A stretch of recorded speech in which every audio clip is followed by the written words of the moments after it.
I said, look, how else is he going to go about it? If he went about it as business as usual, they'd be coming back with trade delegations, and they go back and forth, and before you know it, Yeah. it's they're celebrating New Year's, and we're closed for the holidays, and all of a sudden now it's the third week in January. Trump doesn't have that kind of time. Right. You know, he had to hit them with the stick. I spent 6 months deciding what kind of table to sit around and talk. Yeah, boy, I remember that one. That's right. That's true. Vietnam, right? Yeah, yeah, that's the best example, though. Yeah. You want to stall it, we could stall it.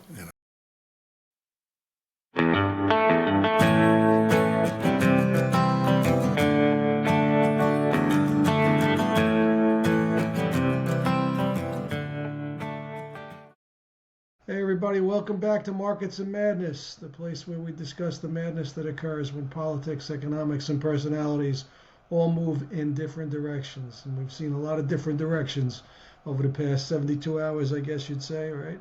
Good morning, Tim. How are you? Monday morning? Morning, Fred. Looks like one direction for the most part. Yeah. Might be Yeah. time to wade into the water in your knees just to see if you can catch a wave that's coming in. Yeah.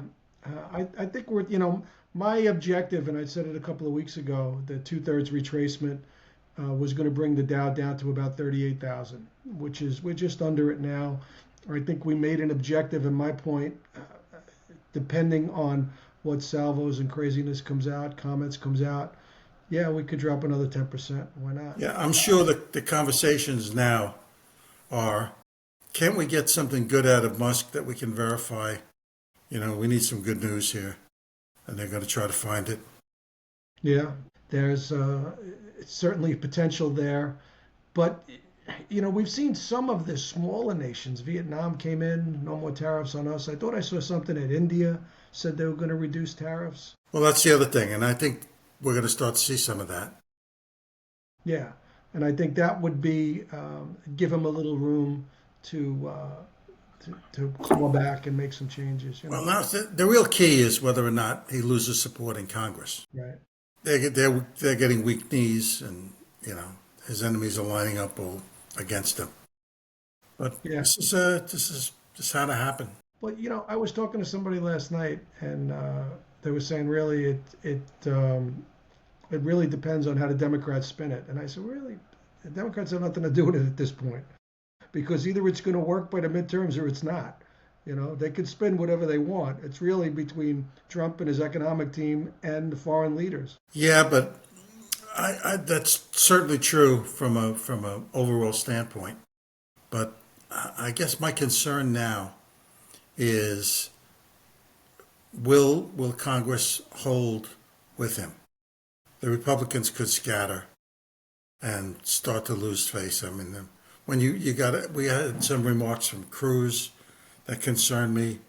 He needs support from them. They got to stick with him. If they don't, he could lose the whole enchilada. And you're right. The election is everything. But if they jettison him before the election, or if he runs into a couple of bad rulings at lawfare, he's vulnerable now. Yeah, he exposed his rear flank, I guess. Yeah. Yeah. It's an interesting comment we had from a mutual friend this morning who said banks are starting to get nervous about leverage. Well, when I read that, I thought about a conversation about margin and leverage. And the leverage players, they're out of here now. Right, but what crossed my mind when I read that was a lot of people who posted stock that was bulletproof, and now it's gone down 10%, and that they have to come up with cash for some other loans to satisfy some other collateral. Yeah, well, I think we're seeing that. I think that's what this last leg down was. Not necessarily the broker saying your margin account. Like I put up, 100 shares, 1,000 shares of Tesla when it was 340, or 1,000 shares of XYZ, and against this building that I own. Right. So that's my concern. That's the way I read that. Yeah, to take it from the from the capital markets into the real markets. Yeah, that is a concern. And, you know, now that you bring it up, commercial real estate was a little shaky at prior to this. So, It's been, yeah. I saw something on social media yesterday talking about what was Noonan's old building? Was it 25 Water Street down there? Well, whatever. They turned what was, and they showed a view, a photo of it, what was a large office building into apartments. yeah, that was going on. I was as I was giving the tours in Wall This Street. is like this is all apartments now. Like I know they were talking about other stuff. The way that they made this sound like this is all apartments now, and it's one of many. I I said, told okay. you, I don't know if I told you, but I would be walking. I would make this comment to the tourists as I gave the tours. You used to walk at Wall Street around 7 o'clock at night, and it was like a scene from Road Warrior. You know, a bunch of people over the barrel with a flame, you know, cooking potatoes. But to be walking down there and see people walking their dogs, it struck me as really odd, and that's really what Wall Street's like now. Yeah, yeah, it's become a neighborhood. Yeah.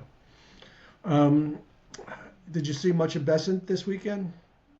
Not too much now. I I was saw busy most of the weekend. some things he did with Tucker, I guess, and I guess it was Friday night. I saw clips of it, and he's basically saying, you know, the people that are complaining about the stock market, I forget the absolute numbers, but you know, 60% of the people, the high income earners, own 80% of the market. So those are the ones that are concerned about the stock market drop off, not the guy working a 60-hour week. You know, Nah, I don't agree with that. 401ks have leveled that field. Yeah, maybe they don't have $1 million in the market, but their 401k is worth 150,000, and now it's worth 100,000. yeah, but I think there's a lot of people that have no 401ks. You know, a lot of people work in construction sites. A lot of people work in. They don't have their own small businesses. It's tough for them to put their own stuff in. I don't know. We'll see. But it made me believe that yeah, I guess a bigger section of the country of the high income earners. Those are the ones that are affected. And those are the ones that are going to complain. And that goes to your point last week about donor dollars. Yeah, Yeah, those are the yeah. people that are going to start to complain to them, and you know, we'll see where it goes. Donor dollars are the key to this thing here. They're the key to the midterm. Um, you know, if if we're right, this is unfolding exactly how it was supposed to unfold. So he's really ripped apart. He's taken the heating plant out now. The windows are out now. There's smoke and stuff all over the room. You know, Yeah, he's got one wall up in order to build the house back around it. there's four dumpsters outside with sheetrock loaded with sheetrock. You know, it's this is uh this is the first necessary ugly step. Yeah, well, I think we're right for the wrong reasons. We thought it was going to happen with unemployment, and Yeah. the tariffs have came. You know, I don't want to say out of left field, but certainly I wasn't expecting this drop off like this. I expected a little reaction to the tariffs, but I didn't expect anything like this. Um, I would think, in fact, I still believe that enough nations are going to care. And you know what I said last week: if the conversations are already in place, Mhm. they're not public yet. But whoever's going to cave has caved already. Yeah, and I guess we're seeing it. I mean, India, I guess, if that's true, and I saw it on a social media post, India, Vietnam, a couple, Israel. Well, Vietnam's a funny one because Vietnam is really it's basically a beard for China in a lot of places. So they're a third party distributor for China, and there was some tariffs that addressed that specific instance. I think Besant hit it, and I've been watching a couple of the Republicans. It's the tariffs, but just the tariffs are the top word for all the issues. It's the trade barriers, not so much, which will include the tariffs. But if you look at the tariffs, I think I said something like last week, like God gives you gray hair to teach you that the world's not black and white. It's not a black and white issue. Tariffs are not black and white. There's so many things inside the tariffs. There's the VATs of one. There's you can't you can't export your beef to us because you treat it a certain way. There's all of these mini regulations that sit inside the tariffs that amount to trade barriers, and that's what takes time to unwind. The Hmm. tariffs are a number. We go from X percent to X minus 5. Okay, fine. But what about our milk, and what about our beef, and what about our autos, and all that stuff. And that's the stuff that's got to be ironed out with trade delegations. And I think I wrote it to Matt on Facebook. Matt had a comment, and he said the way Trump's going about it, he couldn't agree with. Right. Did you read that? Yeah. And I said, look, how else is he going to go about it? If he went about it as business as usual, they'd be coming back with trade delegations, and they go back and forth, and before you know it, Well, yeah. it's they're celebrating New Year's, and we're closed for the holidays, and all of a sudden now it's the third week in January. Trump doesn't have that kind of time. Right. You know, he had to hit them with the stick. I spent 6 months deciding what kind of table to sit around and talk. Yeah, boy, I remember that one. That's right. That's true. Vietnam, right? Yeah, yeah, that's the best example, though. Yeah. You want to stall it, we could stall it. Right. And he's saying, look, I mean, you could stall if you want, but I changed the number. Your tariffs are now whatever you gave me. And She said, "Do I have your attention?" yeah, Yeah. you hit the horse with the stick. You remember me? Yeah. You want to get hit the chops again with the. Yeah. Yeah. Yeah. Well, I think we're getting close. I don't want to say close to being over, but I think close to having some opportunities. And I think there's going to be ups and downs. The straight down trade is over. Last night, when I looked at the market, we were down 1,500 points in the Dow. We were down another 3.5% or something like that, 4%. And now we've come back a little bit. And as when I just looked at it a couple of minutes ago, we were down like 600. So I think we're going to have two-way risk in the market now. I think it's opportunities. What I started to do on Friday is to put offers in to sell some low delta puts on good stocks. Take advantage of the high volatility, take advantage of the lower pricing, like Tesla. If you could sell an August, July, September, uh, 20 I delta. did just that. I Yeah, saw the Tesla put too. I mean, volatility. I think I saw VIX at 46. Is that right? yeah, could be. I think I heard that number as well, above 40. Yeah. So yeah, sell low delta puts in good companies, and if you get it, well, you're going to get it from like Tesla, 75 puts. What's the stock trading at? 2.5. I'm So going to look at 3M, Caterpillar, the manufacturing companies. as Gartman used to say, I want to buy stuff that when it falls on your foot, it hurts. That's what I want to buy. That was his big thing back in the day. It's funny, I'm replaying all of the lines from all of our old Yeah, friends. When everybody else panics, but try not to panic last. that's, If you find footsteps on your face, get up and follow them. We can't afford to be right in the long run. that's right. That's right. When I worked at Chase, we were on the 35th floor. I said, "There's 35 floors between here and being right." you know, you could jump. I was driving a truck when I was going to college, playing in a band 4 nights a week, exterminator. And I remember driving the truck with this guy, Bill Cheeseman, big Canadian guy. And we're stuck in traffic. He says to me, market might be down. I said, what do you mean? He said, well, these guys start jumping out of windows when the market's down and the traffic backs up. Windows used to open then. You get stuck on Broadway. Yeah, yeah, yeah. Well, let's hope we don't get to that point. Yeah. Hopefully, cooler heads will prevail. Yeah, you're right. I think the two-way risk comment is the very valid comment. We got two ways to go now here. Yeah, And volatility is still king. If you took those options at low vol, that's great. And now you could get out of puts with juicy vog. I'm going to do some of that. I you wrote know, the Nasdaq call the other day. A 3Q call expires Tuesday, I think. I think about what the guy we read in the morning said a couple of weeks ago. Two things that stuck with me. You buy protection when you can, not when you have to. This is number one. You buy insurance when you can, not when you have to. And number two is in a bear market, nobody's safe. No matter how you try to protect yourself. I was down, I don't know, I saw this coming for the longest time and I bought some protection, still down 3, 4%. Now, granted, it's not 10, but it still hurts, you know. I made some money. I made a lot of stuff back. This was a good week for me, or last week was a good week. I think I'm going to start nibbling on, like you say, good companies. I kept all of the stuff that hurt me was all those quantum computers that I got. Plus, I I'm got wondering if Palantir. I wonder if it makes sense to sell puts in VGT. That's got to be. I mean, that's gone. Thought I saw it at 580, and it's at four. I don't know, 450 or something like that. I still own 560 puts. Really? Yeah, Well, that's a score. yeah, yeah. It's terrific. VGT 478 as of close Friday. So God knows where it is now. So do you sell the 400 puts? 2-month 400 puts.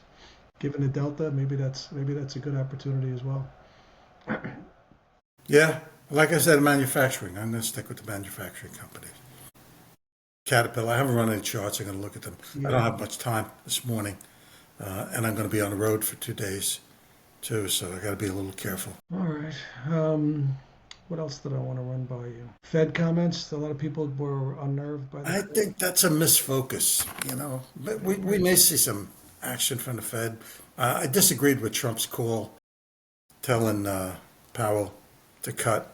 I mean, the Fed's not this. This is not a Fed. The Fed fix will help if the Fed steps in, makes some good statements. It can't hurt, but that's not the cure. I disagree. I think it can hurt.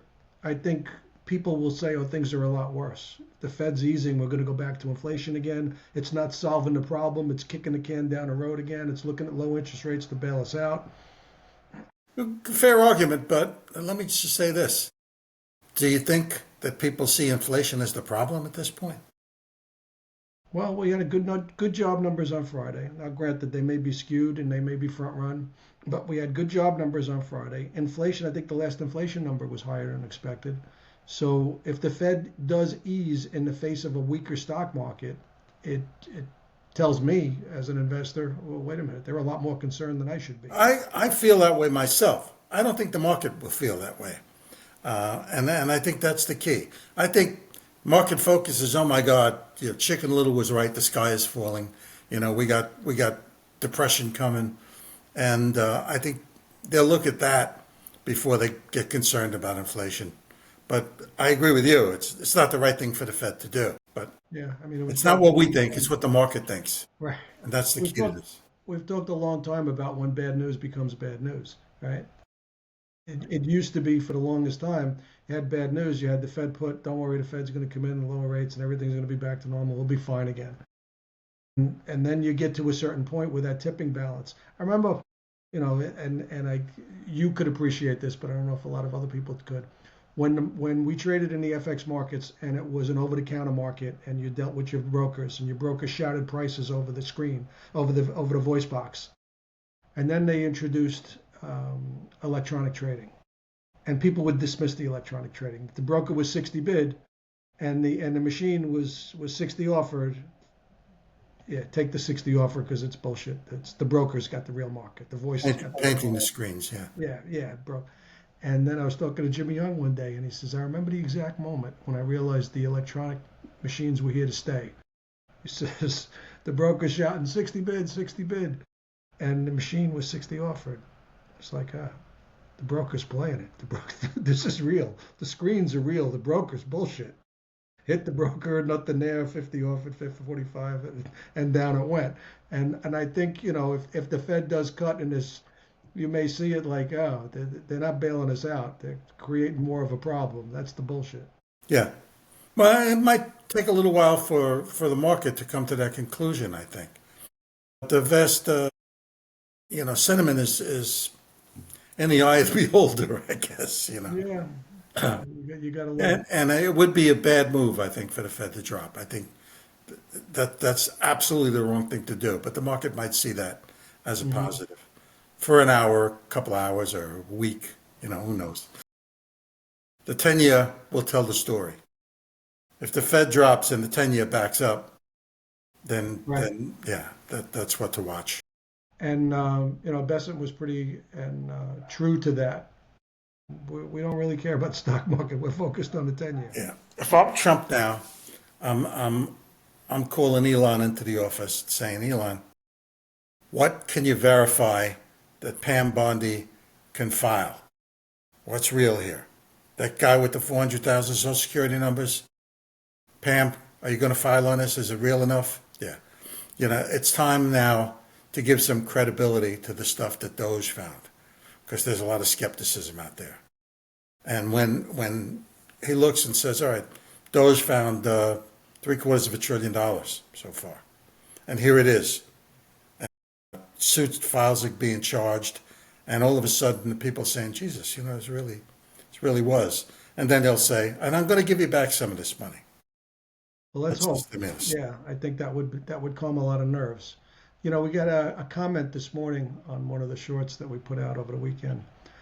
Um, the respondent said, "Yeah, it's great. We're going to have manufacturing back here. It's going to take 6 months for these people to build factories, and then they're going to hire American workers, and then we're going to be paying 3 times the price for shirts and anything else that we want to buy. So we can't afford it, and then nobody's going to buy it. And those businesses are going to go out of business because there's no customers." That guy should shoot himself now, I think. That's right. Yeah, it's like, well, what do you want? You can't have it both ways. Do you want people back at work? All I can tell you is if I'm sitting in India and I'm Modi, I'm licking my chops. I'm looking for everybody that imports from the Chinese saying, look, we can do it. What do I need to get your business? India has the capacity to replace China as low-cost producer. It's not instant. We got to retool the factories, and I got to take your dimensions and make sure my tools fit. But if you want a low-cost producer outside the United States, I'm here. I can give you one. And I think that is worrying China more than anything else.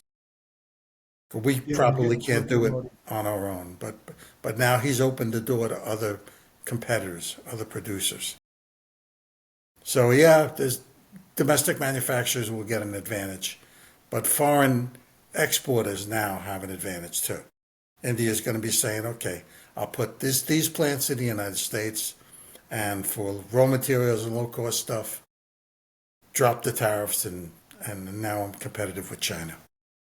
There was something I saw over the weekend. It might have been the Besant Tucker interview.